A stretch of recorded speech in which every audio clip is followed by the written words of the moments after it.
दोस्तों अब हम रिवाइज करने वाले हैं एक बहुत सिंपली, बहुत crisp and clear conceptual revision of the methods of accounting जो कि यूज होते हैं इन फाइनेंशियल असेट। हमने पिछली बार कंसेप्चुअल रिवीजन में क्या किया था, अमोर्टाइज कॉस्ट मेथड को डिस्कस कर लिया था ब्रीफली। अब हमारा फोकस होगा फेयर वैल्यू मेथड्स पर।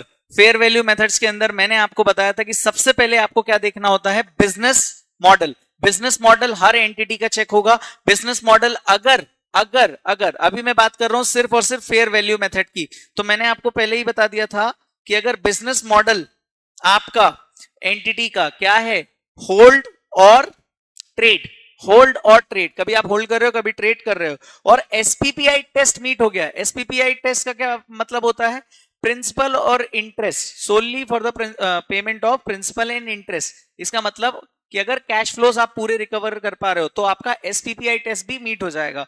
तो आपका इंटेंशन, आपकी एंटिटी का इंटेंशन क्या है, इंटेंशन है होल्ड करना या फिर ट्रेड करना, और एसपीपीआई मीट हो गया तो आपको कौन सी मेथड फॉलो करनी है, एफबीओसीआई मेथड आर, रिक्लासिफाइबल टू पीओरएल।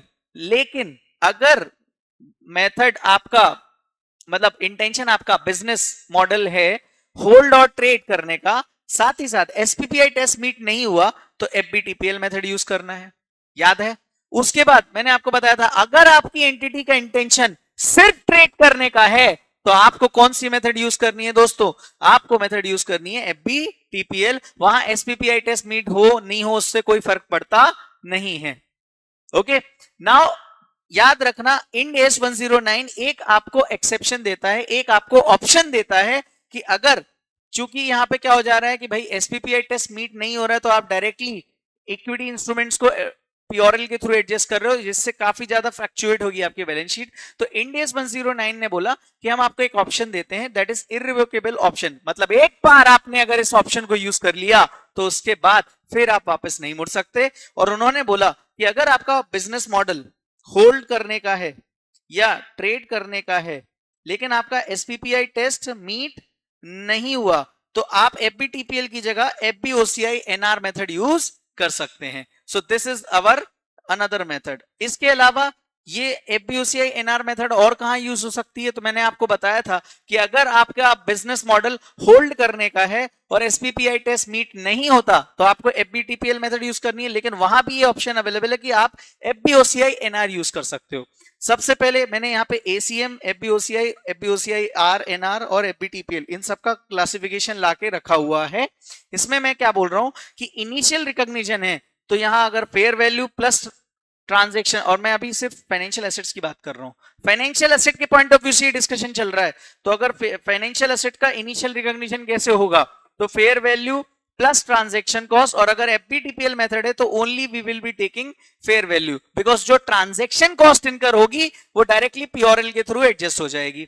ठीक है, तो हमने क्या किया, ट्रांजैक्शन कॉस्ट का अलग एक कॉलम बनाया, इसमें क्या लिखा है, added to fair value, added to fair value और ट्रांसफर टू पीओरएल। ये बात समझ में आती है कि नहीं, यस और नो, आपका इंटरेक्शन बहुत जरूरी है। ओके, इसके अलावा ट्रांजैक्शन कॉस्ट के बाद subsequent measurement at balance sheet date, तो अमोर्टाइज कॉस्ट मेथड जब होता था तो हम एलएटी बनाते थे और जो क्लोजिंग बैलेंस होता था उसको हम क्लोजिंग बैलेंस ऑफ एलएटी को ही अमोर्टाइज कॉस्ट मान लेते थे।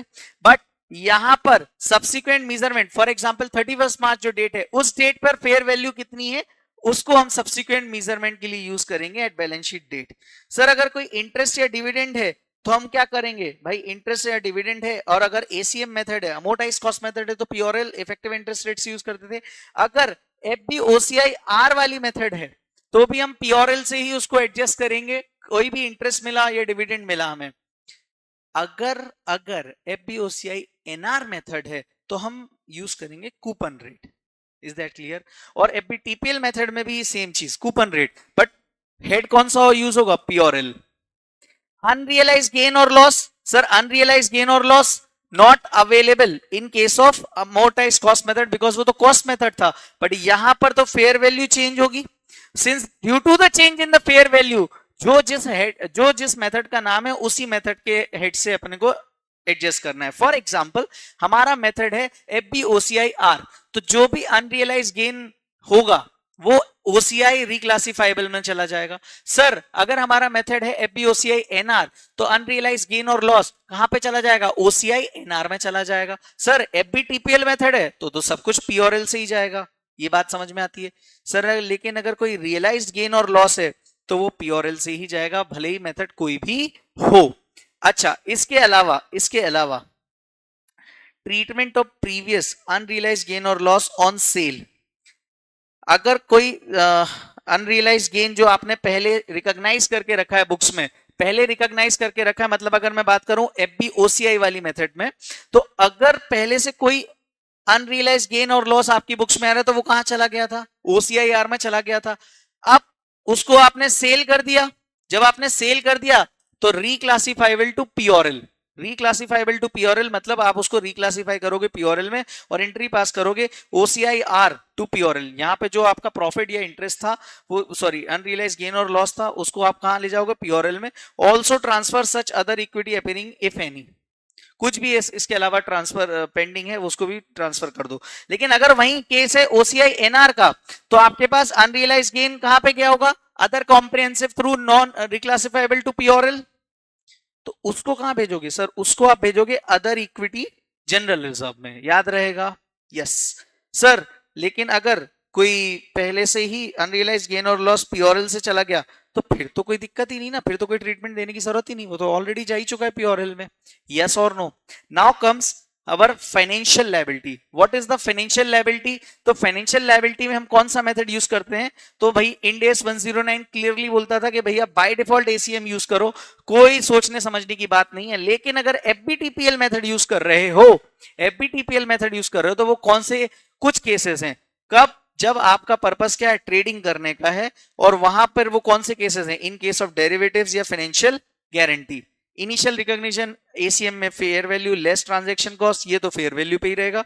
सब्सिक्वेंट वाला अमोर्टाइज कॉस्ट मतलब एलएटी के थ्रू आता था, और यहां अगेन फेयर वैल्यू के थ्रू आएगा। सो ये रहा हमारा methods of accounting in case of for financial assets and financial liabilities. Now comes reclassification of financial asset और लाइबिलिटी। मतलब पहले हम किसी और मेथड से यूज कर रहे थे, अब हम कोई और मेथड यूज कर रहे हैं। तो इंडिया ऑप्शन देता है कि entity can reclassify only if business model for managing financial assets gets change. It will be done only at the beginning of the year starting पर ये चेंज होगा, इसके अलावा नहीं चेंज होगा। ये याद रखने की जरूरत है। मान लो पहले हम एसीएम मेथड यूज कर रहे थे, अब हम क्या यूज कर रहे हैं? एफबीटीपीएल। मतलब न्यू पॉलिसी के हिसाब से या तो एफबीटीपीएल या एफबीओसीआई में जा रहे हैं। तो सबसे पहले हमें उसको क्या करना पड़ेगा? पहले तो हमारा आ रहा होगा एसीएम मेथड से, closing balance of loan amortisation table में जो क्लोजिंग बैलेंस आ रहा होगा उसी से हमारा बुक कैरिंग अमाउंट आ रहा होगा हमारी बुक्स में। उसको हम ले के जाएंगे फेयर वैल्यू पे, मतलब value it at fair value on the date of reclassification, जिस दिन हम चेंज कर रहे हैं। और अगर कोई डिफरेंस है कैरिंग अमाउंट और फेयर वैल्यू में कोई डिफरेंस है, उसको पीओरएल में भेज दो। ये किसके केस में? एफबीटीपीएल एफबीओसीआई आर।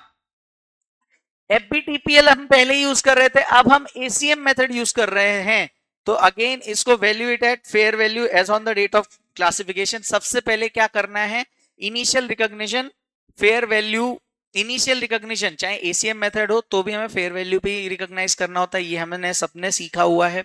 पॉइंट इज कि जैसे ही आप एफबीटीपीएल मेथड से एसीएम मेथड में जाओगे तो आपको अगेन फेयर वैल्यू पे लाना पड़ेगा। किस दिन? On the date of reclassification. और फेयर वैल्यू इज जो आपकी फेयर वैल्यू इस दिन की है वो कुछ और नहीं, नई कॉस्ट हो जाएगी फॉर एसीएम मेथड। और इसको फिर आप यूज करोगे इफेक्टिव इंटरेस्ट रेट के हिसाब से, रिमेनिंग यूजफुल लाइफ जो भी उस फाइनेंशियल एसेट की है। सर मैं तो यूज करता था एफबीओसीआईआर। एफबीओसीआईआर मेथड से हम कहां चले गए? एसीएम पर। एसीएम पर गए जैसे ही तो रिवर्स कर दिया हमने। सबसे पहले तो ओसीआई का जो बैलेंस हमारी बैलेंस बुक्स में आ रहा था उसको, और उसको कॉस्ट पर लेके जाएंगे।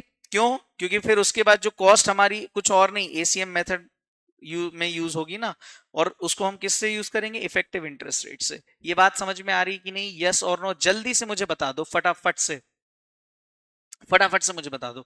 ओके, अगर सर मैं एफबीटीपीएल यूज कर रहा था, उसके बाद मैं जा रहा हूं एफबीओसीआई में, तो कुछ नहीं, फेयर वैल्यू पे लेके आ जाओ on the date of reclassification, और अगर कोई डिफरेंस है उसको ओसीआई में ले जाओ, क्योंकि अब नई मेथड आपकी एफबीओसीआई है। सर आप एफबीओसीआई में थे, अब आप एफबीटीपीएल में जा रहे हो, तो कोई दिक्कत नहीं, फेयर वैल्यू पे रिक्लासिफिकेशन वाली डेट पे लेके आ जाओ, और डिफरेंस को चूंकि अब पीओरएल यूज करोगे तो आप पीओरएल पे लेके चले जाओ। ये बात समझ में आई? सर ये तो हो गया रिक्लासिफिकेशन का। बस एक चीज याद है, मैंने आपको क्या बोला था, एफबीओसीआई एनआर मेथड एक बार आपने यूज करना स्टार्ट किया उसके बाद आप बैकआउट नहीं कर सकते। ऐसा किसने बोला? इंड AS 109 ने बोला है, बिकॉज मैंने यहां पे लिखा भी है, reclassification is not permitted in case of investment in equity instrument that are designated to FBOCI NR at inception, मतलब इनिशियली डे 1 से, याद रहेगा। उसके बाद ये तो हो गया हमारा क्लासिफिकेशन, रिक्लासिफिकेशन। क्लासिफिकेशन में मैंने आपको सारे मेथड्स और उनके ट्रीटमेंट समझा दिए। रिक्लासिफिकेशन भी मैंने बता दिया कि कब क्या क्या क्या होगा। ओके, आई होप ये चीज आपको हेल्पफुल रहेगी टिल एग्जाम डेज, बिकॉज वहां पे बहुत जल्दी जल्दी रिवाइज करना पड़ता है अपने को।